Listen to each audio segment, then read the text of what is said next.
El Consorci Ribera i Valldigna obre les portes de la seva planta avui a Guadassuar al Consorci de la Vega Baja, un retrobament institucional que serveix per a ensenyar les seves instal·lacions i les bones pràctiques de la gestió de residus.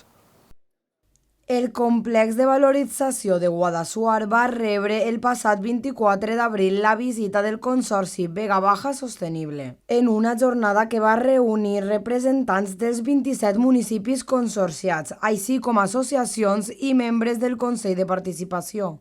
L'objectiu de la visita va ser conèixer de primera mà el funcionament d'esta planta de tractament mecànic biològic considerada un referent a la comunitat valenciana en la gestió eficient dels residus urbans. Es la concienciación de la comarca, ¿no? De la comarca de la Vega Baja, que es donde tenemos un problema muy importante en el tratamiento de residuos. Ya llevamos casi 20 años sin planta y bueno, lo que queremos es enseñar a la ciudadanía y en concreto, como hemos dicho, a la comarca de la Vega Baja, pues estas instalaciones que, bueno, desde el punto de vista nos han parecido, o por lo menos a mí, algo nuevo y maravilloso y de lo más moderno que he visto yo en plantas de tratamiento de residuos. Durant el recorregut, els assistents van poder observar tot el procés, des de l'entrada dels residus fins a la seva transformació en nous recursos, gràcies a la tecnologia avançada de separació i classificació.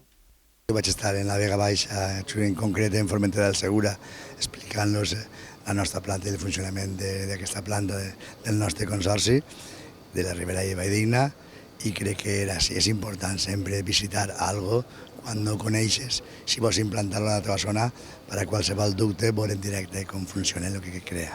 La planta, inaugurada en 2016, gestiona anualment al voltant de 130.000 tones de residus i dona servei a més de 350.000 habitants. Tot sense generar molèsties als municipis pròxims gràcies als seus sistemes de control d'olors i tractament hermètic. Els visitants també van destacar la sorpresa davant del funcionament de les instal·lacions i l'eficiència del sistema.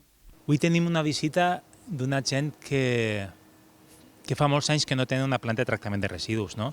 I per a ells és un problema, perquè el que tenen en la memòria són problemes, són abocaments irregulars, és pudor, és problemes, no? Són protestes veïnals, i clar, el que els crida l'atenció al vindre així és que no fa pudor, i que tot està endreçat, i que el fem que és un caos, del caos es trau uns materials recuperats, ordenats, i un recurs que és un bioestabilitzat que es fa servir per als camps i clar, estan molt sorpresos perquè no és l'experiència que ne tenen.